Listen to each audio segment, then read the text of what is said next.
Welcome to Happy Homes and Gardens. I am your host. My name is Daphne Royse. I am a real estate broker, architecture, and interior designer. Hooman Khalili is well-known as a morning show personality on TALRadio, as well as the filmmaker, director, voice-over actor, and mural designer in the U.S. and Israel.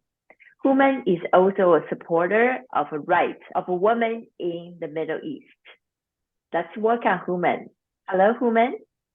Hello, Daphne. Thank you so much for having me. You have an impressive career path. Can you tell us about yourself? Absolutely. So I'll take you all the way back. My mom escaped Iran with one suitcase, $5,000, 3-year-old boy, 1978. Through a series of miracles, we ended up in the Bay Area, was raised in the Bay Area. I went to a high school called Sarah High School. When I was a senior, there was a freshman on the football team named Tom Brady. So Tom Brady was a freshman when I was a senior. When I was 22 years old, I moved to Chicago. I got a job with Elektra Records, and then moved back to the Bay Area where I was raised, and got a job at a radio station called Alice at 97.3. I stayed there from August of 1999 until December of 2020. And then after that, I became a creative director over a fancy boutique hotel in Menlo Park called the Park James. I also help with another one of the properties in Fiji called Nanuku. And I also am the only artist in the world asked by the state of Israel to make murals supporting the Iranian women, the Iranian people, as they fight for their freedom. How impressive. What was the most exciting careers for you and why?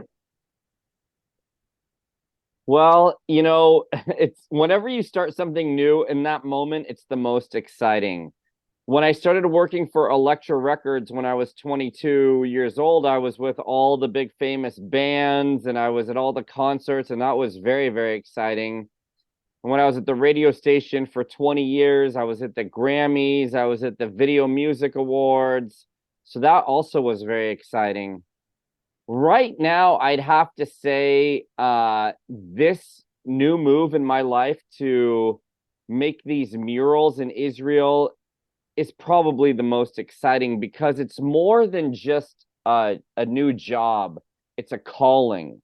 I feel like this is what I'm on this earth to do, which is, you know, help on some level to bring reconciliation between two nations. You created a mural to draw attention to a fatal incident involving an Iranian woman and other similar abuses. Please tell us about this. Yeah, absolutely. So I helped birth a mural in San Francisco in October of 2022. The picture of that mural went viral. And one of the people that saw it was the vice mayor of Jerusalem. Her name is Fleur Hassan. And she sent me a message and said, I want murals supporting the Iranian women in Israel. So we spoke. I flew over there. By the grace of God, 26 days later, the first mural went up in Israel. Before I did my first mural, there were already 75 murals in the world. I was probably number 76. There were a lot of murals. And by the time I put mine up, it was very clear to me how important this was. Because when I put that first mural up in Jerusalem, it was the very first mural in the Middle East supporting the Persians. To this day, there are still no murals in Afghanistan, Iraq, Lebanon, Saudi Arabia, Kuwait, the UAE. Israel is the only country in the world standing with the freedom-fighting people of Iran. So after I did that first one, then the second one was born, and that one was in the town of Nazareth. Nazareth is very famous because it's where Jesus was raised. He lived in Nazareth from the age of 4 until 29 years old. And then since then, in total, I have 7 murals in Israel, 7 murals, and I have 1 mural in the United States. How long does it take you to design each mural and paint it on a wall? Right. So some of the murals are painted and some of them are actually banners. And the reason is because some of the designs are so complex you can't paint them. Most recently, the mural we did is the first woman that was murdered. Her name is Mahsa Amini. And we made an AI image of her, and then we turned that AI image into a mosaic. And the mosaic had 7,000 squares. So each square, we put inside each square the face of somebody either murdered or put in prison. And so there's 1,021 faces on that mural. So that one is a banner. If it's painted, it takes about 2 or 3 weeks to design, and then to paint it takes anywhere from 2 to 5 days. How about a mosaic? How long it takes to the mosaic to go on the wall? The mosaic was very complicated because the first woman who was murdered, Mahsa Amini, the pictures of her online weren't, I didn't love any of them. And don't forget, this woman was murdered for having a little bit of her hair out of her hijab. So finding the right AI program to do that, that took, a week or two. Finding the right pictures, putting in the right prompts. And then once we settled on the right picture of her, then I have a design team. I work with them. So in total, for the Mahsa Amini AI image, I'd say about 4 or 5 weeks. But the very tricky thing about that mural was we had to get the faces of 1,020 people and their names. And the Islamic regime of Iran kills people in secret, and people disappear in secret. So getting faces and names is very difficult.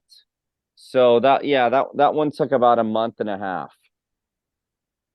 How many murals have you designed, and what are your inspirations and goals?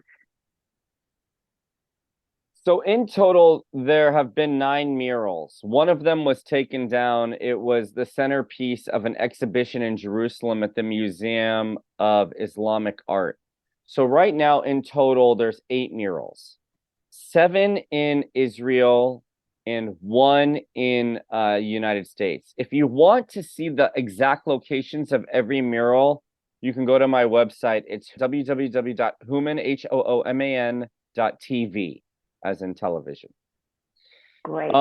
My goal is to ultimately do 18 murals in Israel. And the Islamic regime doesn't really care about murals in the United States or Canada or Australia or Europe. But when you put one in their backyard, and there's no way of sugarcoating this, but the Islamic regime of Iran hates Israel the most. So putting murals in Israel really gets their attention. When I put the first mural in Jerusalem, they showed that mural on Iranian television every hour on the hour for 3 days. And there were 2 messages going to the Persian people. One message was, look at this Jewish propaganda. That was from the Islamic regime. The other message was, look, the Jews are standing with the women of Iran, with the people of Iran. So it made a huge difference. It made a huge difference. And I think by the time we get to 18 murals, it'll make an incredible difference. Would you share the San Francisco mural location so our local listeners can go visit? Yeah, so I didn't design this. I didn't paint it. All I did was help get the wall.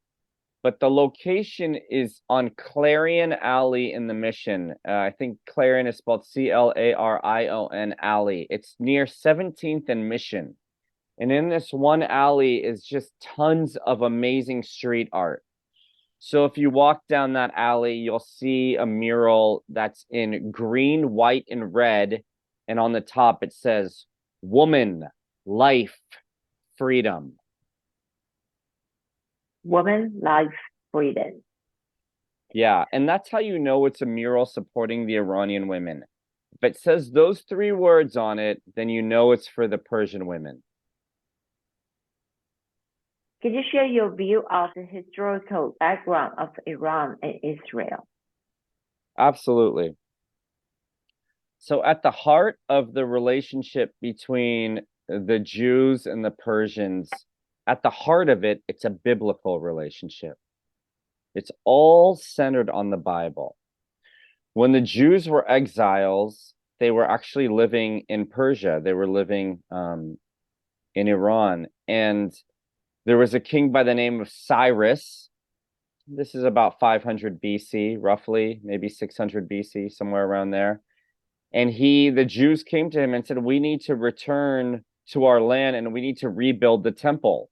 And Cyrus said to the Jews, "Yes, you can go back, and I will pay for it so you can rebuild the temple." So the Persians were immediately there for the Jews when they were lost and they were broke and they needed help. The Persians were there. Secondly, in the Bible, there's a book called Esther. And it's a very unique book in the Bible because it's the only book in the Bible where the word God isn't mentioned in the book. But once again, the Jews were about to be slaughtered.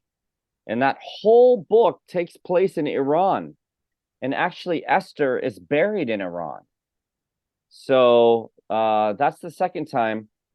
And then you got to go to the New Testament because I was talking about the Old Testament. But in the New Testament, there's a moment where Jesus is born. You know, we celebrate that with Christmas here in America. And when Jesus was born, about 7 months after he was born, God allowed there to be a star above where Jesus was born. And the people that studied the stars back then were the Magi, Magi, the Magi. And the Magi were Persian. They're all from Iran. And when that new star was born, that was God's way of calling the Magi to Bethlehem, to Israel, to crown the king of the Jews. And so God called, and the Magi answered, and they got to say, "This is the king. This is the king of Israel." And so they brought him gold, frankincense, and myrrh. So 3 hugely significant times God had used the Persians to bless the Jews. 3 times. What is your philosophy of women's rights since you grew up in both Iran and the US? Yeah, so let's just talk about the bottom of the barrel. You know, we don't have to get into the questions that we debate here in the United States. So in Iran, you have to understand a woman is not allowed to show her hair. A woman is not allowed to dance in public. And a woman needs written permission from her husband or father to travel. I would love to see in the next few years women allowed to show their hair, allowed to travel without permission, and allowed to dance and sing in public. You know, you can't go from 0 to 60 in a short amount of time. It's step by step. And as we talk about women's rights and freedom, you know, we don't immediately need to be talking about the extreme ends. Let's just talk about the simplest thing. Let the women show their hair. Let the women dance. Let them sing publicly. Give them that basic freedom. I have a question for you. You say women cannot travel, means they cannot go out of their house or they cannot travel internationally? A woman cannot fly out of Iran to this day without written permission from her husband or father. You can jump in a car and drive to where you need to drive to. But if you read the letter of the law, and I'm sure sometimes it's enforced, sometimes it's not enforced, but a woman to this day needs her husband or father's permission. So if a woman wants to go from Iran to Istanbul or Iran to Dubai, yeah, the husband or father have to sign off on it. Otherwise, they cannot travel at all. Not on a plane. Wow, that's very strict. The Islamic regime is well within the rights of their laws that they've created to stop a woman from traveling. There are so many issues that they're dealing with. I don't know how strictly that one's enforced, but it's still on the books. So what would you like to see change in Middle East? Well, that's a big question. The very first thing I'd like to see is the Islamic regime of Iran, like, removed, taken away, like, disappear. I'd love to have, Iran sort of have a similar system to England, where there is a king and there is a monarchy and there is debate and there is, legislation passed. I would also love with my whole heart to see Iran and Israel be friends again. That's a very important relationship. It's a biblical relationship, and it'll transform the Middle East. The one thing that I think everybody listening needs to understand is Iran is the #1 sponsor of terrorism for the whole world.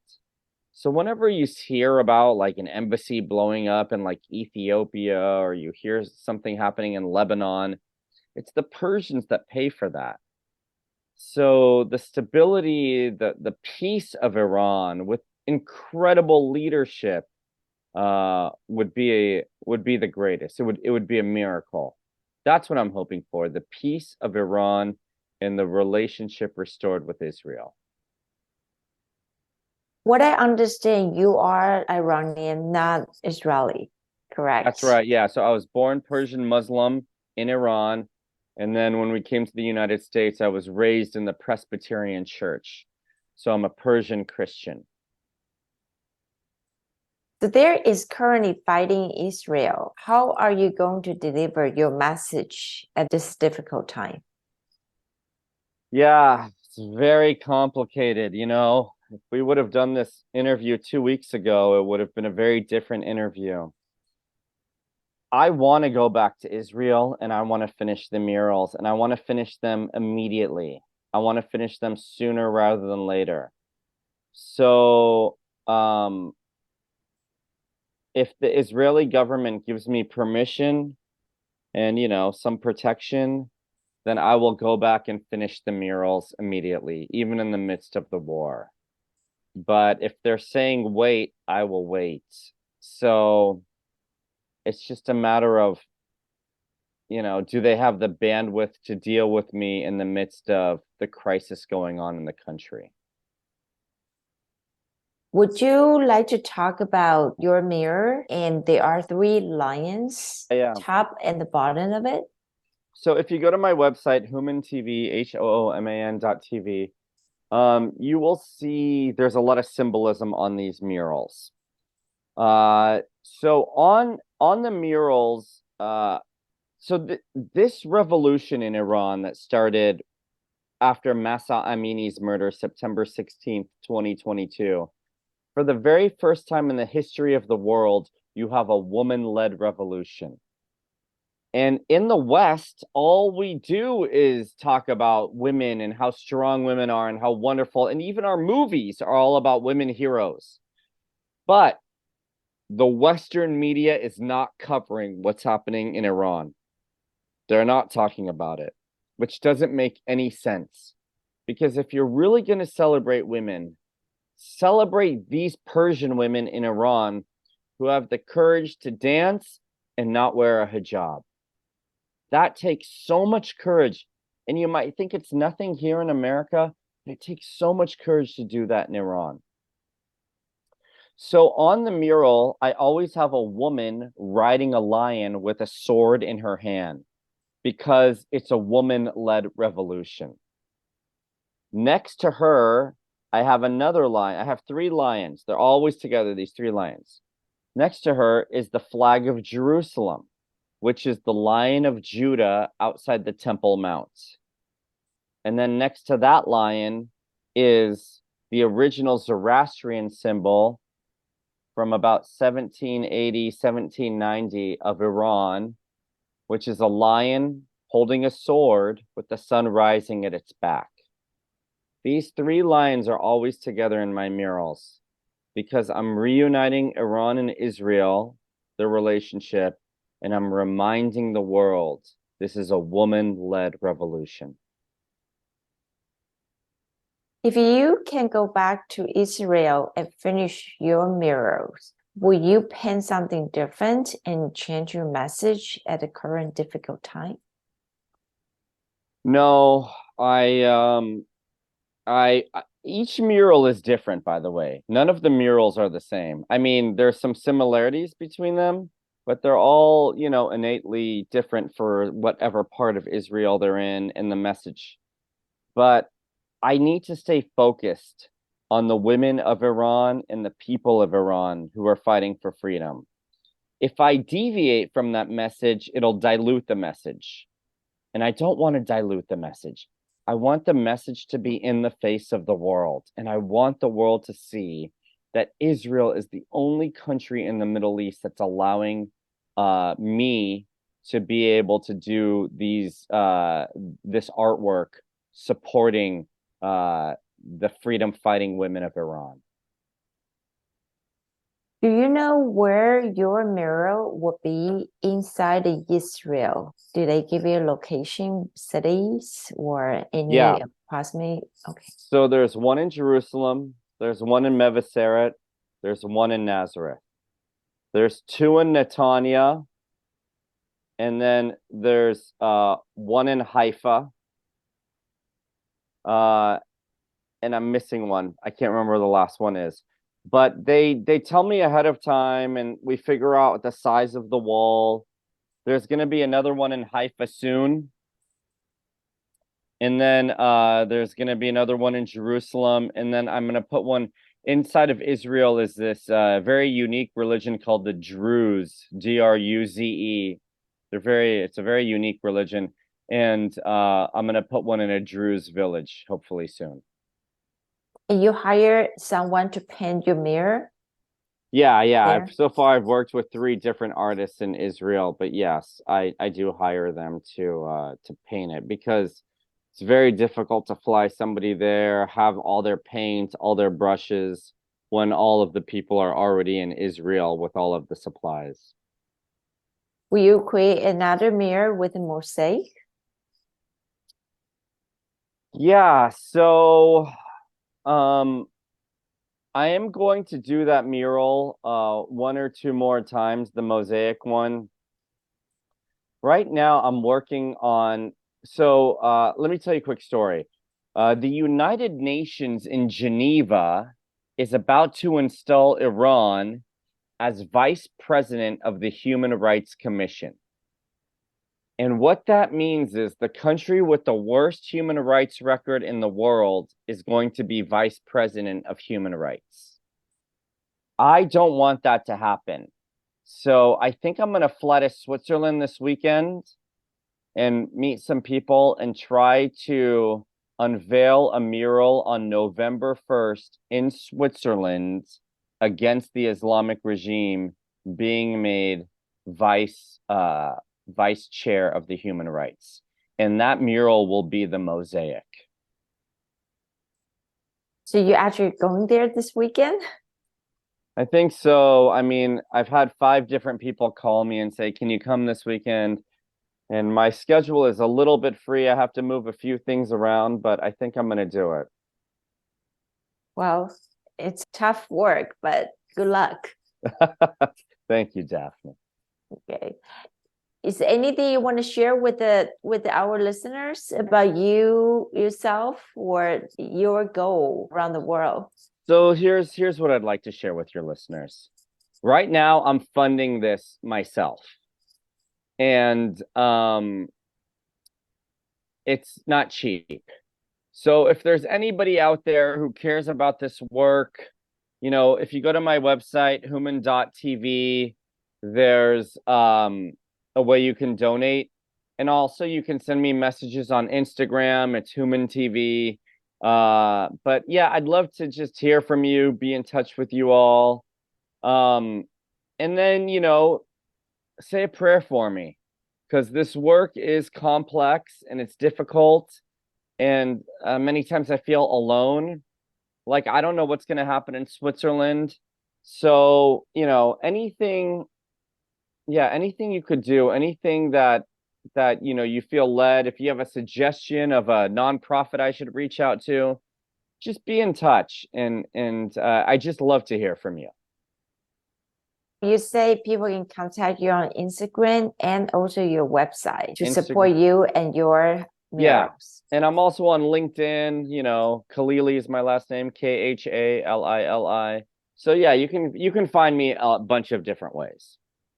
I will link all your sites along with this interview so people can know where to find you and support you. Amazing. Thank you.